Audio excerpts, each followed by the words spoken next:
I'm going to level with you now. Anyone who has escaped communist China, Russia, Cuba, or North Korea can see the writing on the wall. In 1963, the communist goals to overthrow the United States were entered into congressional record.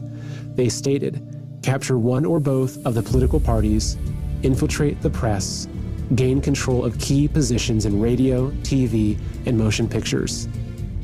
After this election, it's pretty clear these goals have been achieved. And the more you look into it, the more you see that all roads lead to China, or more specifically the Chinese Communist Party, the CCP.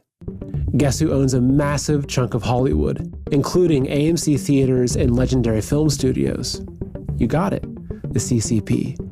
Guess who pays millions of dollars to mainstream newspapers, including the Wall Street Journal and the New York Times, to publish their propaganda? The CCP. And guess who's given the Biden family billions of dollars?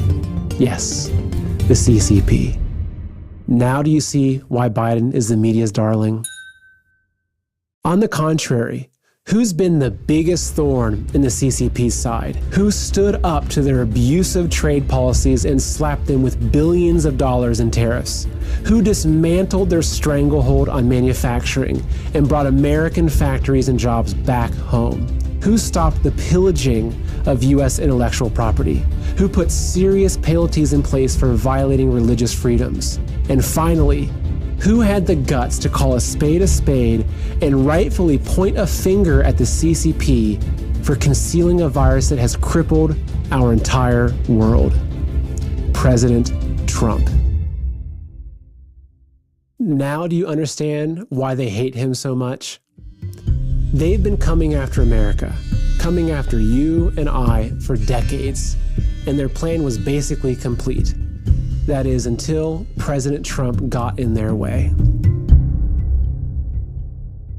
Right now, we're in a battle for our republic.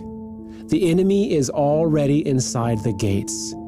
Even those we thought we could trust have turned on us. They're not fighting with guns and bombs, no, but with words, ideas, and narratives.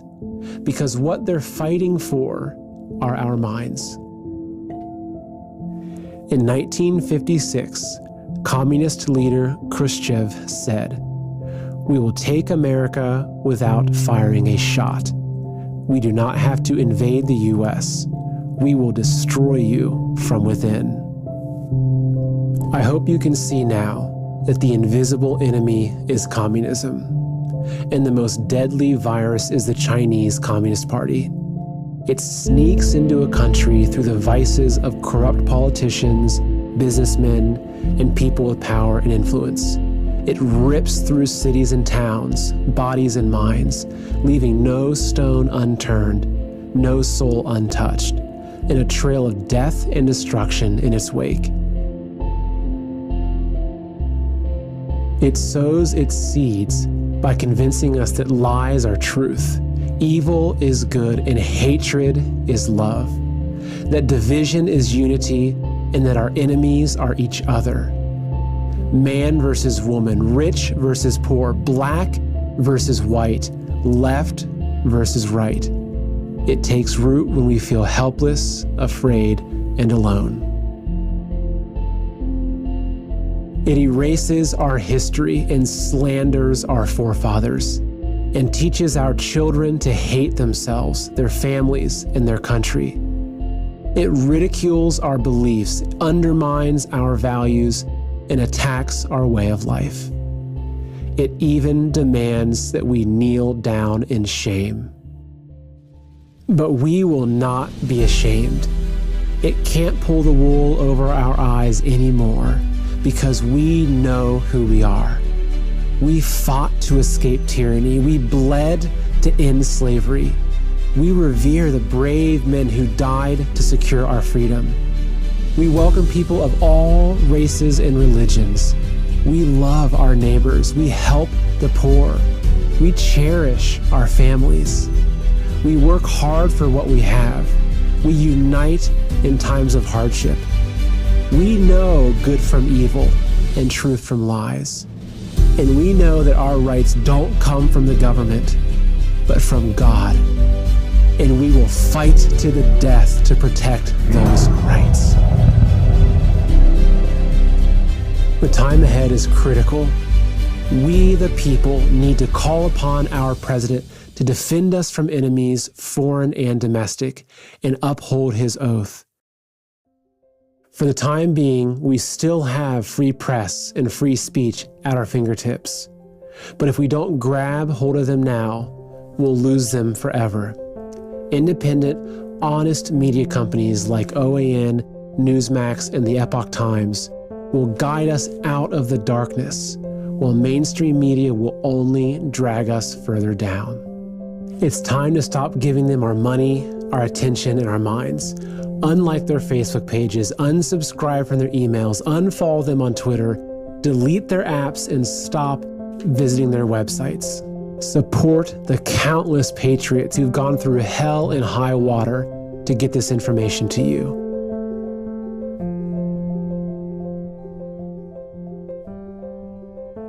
Like their content, subscribe to their channels, share their videos, spread their message. Stop using Google search. Google is censoring every result and robbing you of your right to know the facts. Start using DuckDuckGo and compare them. You'll be shocked. Get off Twitter and Facebook and switch to Parler.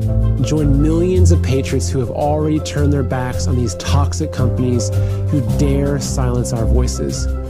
Join the millions of patriots who are standing up and rallying across the country, demanding justice and rejecting communism. Our enemies snuck in during the night and tried to use the media to lull us to sleep while they stole our country. But instead, they awoke the sleeping giant. We see them for who they are now.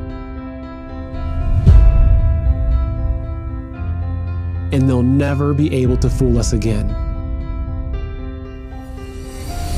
They tried to trigger a great reset, but instead, they triggered a great awakening. We will not look back 5 years from now and tell our children that we did nothing as our nation was stolen. We will tell them that we fought for and won our freedom just like our forefathers in 1776. America is the last bastion of freedom in the world. We are the only remaining threat to the CCP virus. If we fall, the world will fall. But we will not fall. It's time to stand with our founding fathers and to invoke the power of we the people and the power of God. We are the patriots.